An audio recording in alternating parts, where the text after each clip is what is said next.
memiliki dampak yang signifikan terhadap perekonomian Indonesia, mulai dari terganggunya rantai pasokan, turunnya investasi asing, penurunan nilai ekspor, hingga harga saham ikut menurun.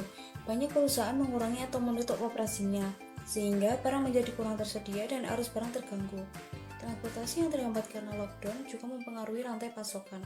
Penurunan investasi disebabkan karena penurunan pendapatan, kekhawatiran investor, lockdown, dan gangguan perdagangan yang berdampak negatif pada permintaan barang dan jasa, profit perusahaan, dan harga saham.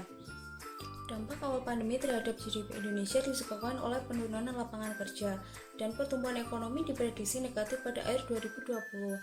Penurunan investasi mengurangi modal dan membuat GDP Indonesia jauh dari baseline sebelumnya.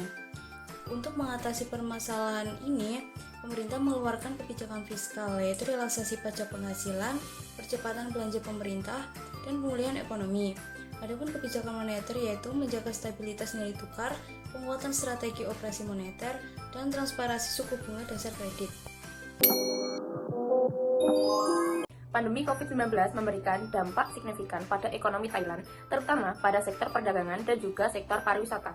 Pada tahun 2020, ekonomi mengalami kontraksi terbesar sejak 1998 dengan PDB turun hingga 61%. Pariwisata yang menyumbang 20% dari PDB dan merosot drastis karena pembatasan perjalanan, mengurangi pendapatan sektor ini dari 3 triliun baht 2019 menjadi 480 miliar baht pada tahun 2020. Pengangguran melonjak menjadi 2%, lebih dari 3 kali lipat rata-rata dekade sebelumnya.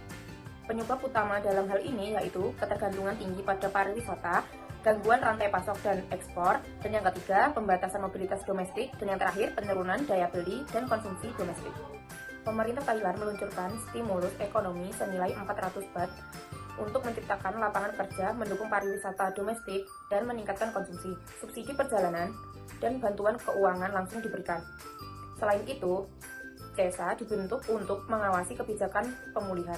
Fokus lain termasuk percepatan vaksinisasi, pembangunan infrastruktur, dan peningkatan produksi pertanian. Terhadap perekonomian Malaysia, seperti meningkatnya pengangguran yang mencapai 4,8% pada tahun 2020 karena banyaknya usaha yang tutup. Angka tersebut merupakan angka tertinggi dalam beberapa dekade. Yang kedua, adanya penurunan dalam investasi. Hal itu karena ketidakpastian ekonomi.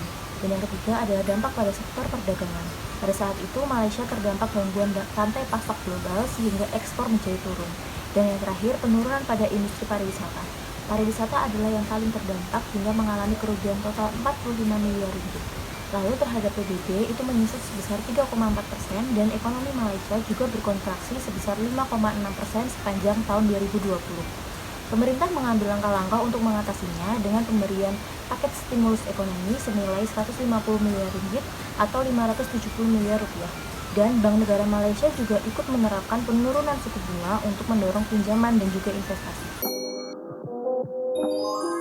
Dampak pandemi COVID-19 terhadap perekonomian di Vietnam sangatlah signifikan. Hal tersebut dibuktikan pada kuartal ketiga tahun 2021 di mana perekonomian mengalami kontraksi sebesar 6,17%. Kontraksi tersebut disebabkan oleh terjadinya gangguan pada sektor pasokan rantai global di mana sektor manufaktur Vietnam ikut terganggu, kemudian penurunan pada sektor ekspor dan juga perdagangan internasional. Sektor pariwisata yang berkontribusi secara signifikan pada PDB Vietnam ikut terganggu dikarenakan terjadinya pembatasan travel dan juga lockdown. Melambatnya pertumbuhan perekonomian menyebabkan jumlah pengangguran yang meningkat. Pemerintah Vietnam telah melakukan berbagai macam kebijakan fiskal dan juga moneter untuk memitigasi dampak pandemi COVID-19 terhadap perekonomian di Vietnam. Dampak COVID-19 terhadap GDP di Vietnam. Pada kuartal pertama tahun 2020, tingkat pertumbuhan PDB mengalami penurunan hingga angka 3,8%, kemudian memburuk pada kuartal kedua ke angka 0,3%. Namun pada keseluruhan tahun 2020, Vietnam berhasil mencapai pertumbuhan yang positif ke angka 2,9%. Kemudian pada tahun 2021, PDB Vietnam mengalami penurunan ke angka 2,59%. Kemudian pada tahun 2022, PDB Vietnam diprediksi kembali ke angka 6,5% hingga 7%.